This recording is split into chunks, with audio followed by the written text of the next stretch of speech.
Mas Andrew ke-12. Saya sering dengar buku Think and Grow Rich di video. Sebenarnya, apa poin terpenting dari buku ini? Salah hebat, luar biasa. Pertanyaan ini berkaitan dengan sebuah buku, yaitu Think and Grow Rich. Think and Grow Rich adalah sebuah buku motivational klasik yang sangat terkenal di dunia ini. Puluhan juta kopi telah dicetak dalam berbagai bahasa. Saya juga merupakan salah satu orang yang terinspirasi oleh buku-buku ini. Maka saya siap untuk mempromosikan buku ini. Memang kalau Anda kepingin tahu lebih lanjut tentang buku ini, tolong memiliki buku ini dan membaca dengan sesamanya. Saya di sini hanya bisa membagi 5 poin yang penting yang saya bisa ambil dari buku ini. Memang buku ini ditulis pada tahun 1937, yaitu Dr. Napoleon Hill menggunakan 25 tahun untuk berinterview dan mengumpulkan informasi tentang kesuksesan dan kekayaan pada waktu itu. Akhirnya terjadilah sebuah buku yang luar biasa ini. Memang buku ini sudah menginspirasikan banyak orang di muka bumi ini. Banyak hal yang kita bisa pelajari dari buku ini. Tapi ada 5 poin yang penting yang saya ingin sampaikan untuk Anda. Yang pertama adalah pikiran sangat powerful. Semuanya dimulai dari pikiran kita. Maka hati-hatilah pikiran kita. Karena nasib, kelakuan dan masa depan Anda ditentukan oleh pikiran Anda.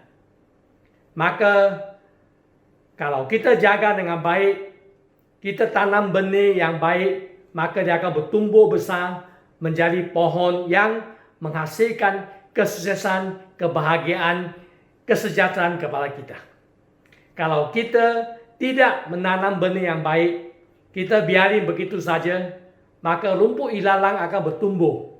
Nah, akhirnya sebidang tanah yang subur seperti otak ini akan dipenuhi dengan rumput ilalang, pemikiran yang negatif yang tidak akan mendatangkan nilai atau value yang luar biasa untuk hidup kita. Yang kedua adalah knowledge is limited, tetapi imajinasi itu tidak ada batasnya. Napoleon Hill mengajar kita berani untuk imajinasi. Maka beliau sangat menggerakkan kita menggunakan kekuatan pikiran bawah sadar kita, berani untuk memimpi dan berani untuk melakukan goal visualisasi. Siang malam menggunakan seketika waktu untuk membayangkan apa kehidupan yang kita inginkan. Seakan-akan Anda telah memilikinya. Masukkan perasaan Anda, masukkanlah omongan Anda, kata-kata Anda dalam visualisasi itu. Apabila pikiran bawah sadar kita sudah terima apa yang kita inginkan, ingat, semua itu bisa menjadi kenyataan. Itulah kekuatan imajinasi dan kekuatan pikiran bawah sadar. Beliau menegaskan, whatever the mind of man can conceive and believe, it can achieve.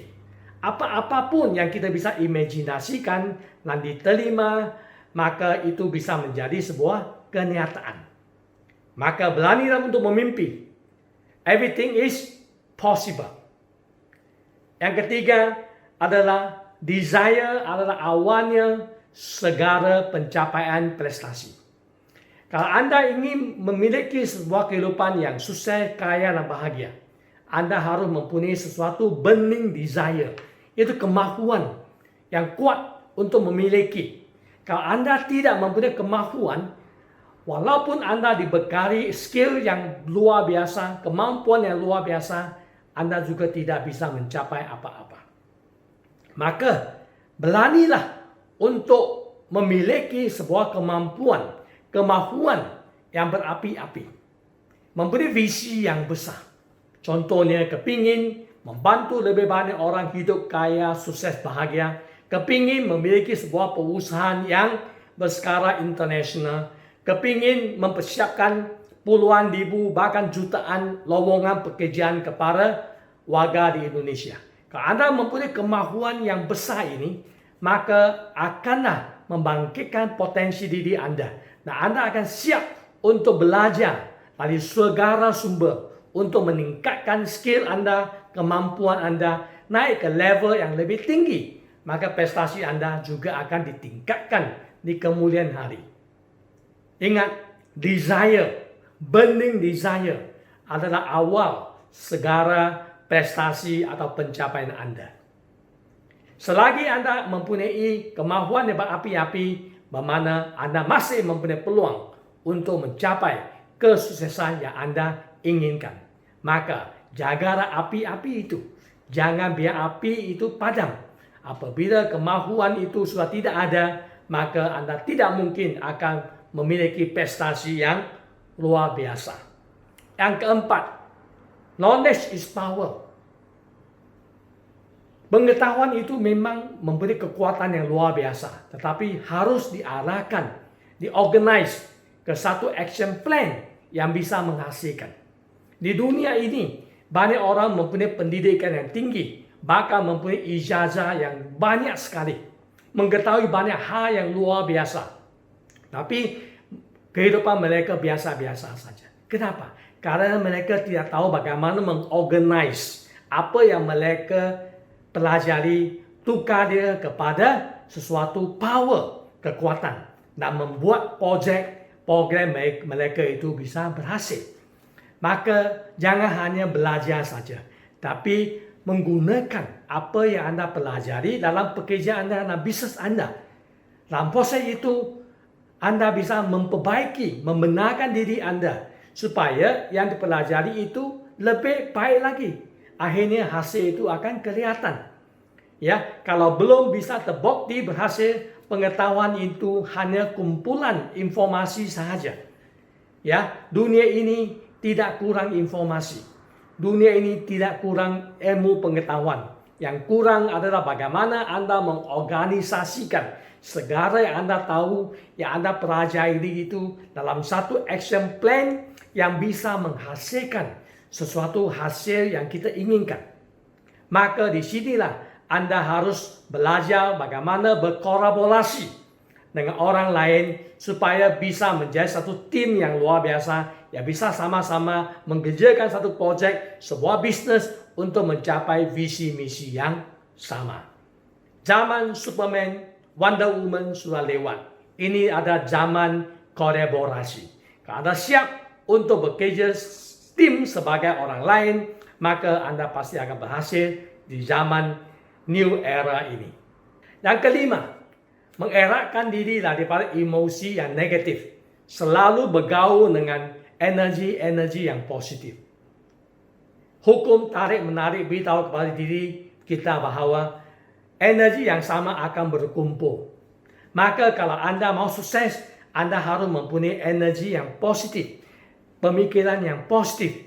Maka tidak ada magic, only basic, yaitu meluangkan waktu untuk berkumpul dengan energi yang positif, yaitu membaca buku yang positif, menonton video yang positif, berteman, bergaul dengan teman-teman atau mitra yang positif. Akhirnya Anda berada di satu lingkungan yang positif, maka Anda akan mendapatkan hasil yang positif.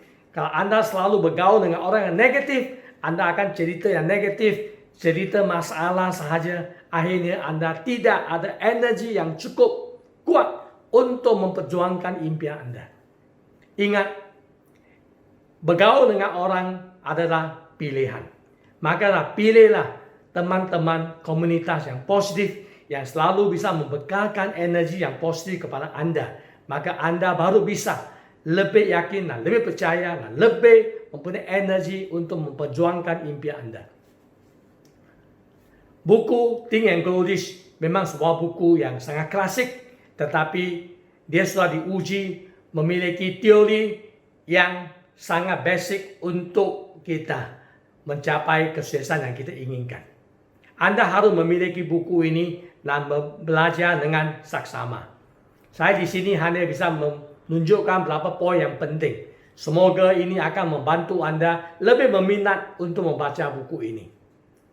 Saya berdoa bahawa melalui buku ini Anda akan mendapatkan banyak inspirasi untuk lebih bersemangat memperjuangkan impian Anda. Saya berdoa supaya impian Anda akan cepat-cepat terrealisasi. Salam hebat, luar biasa.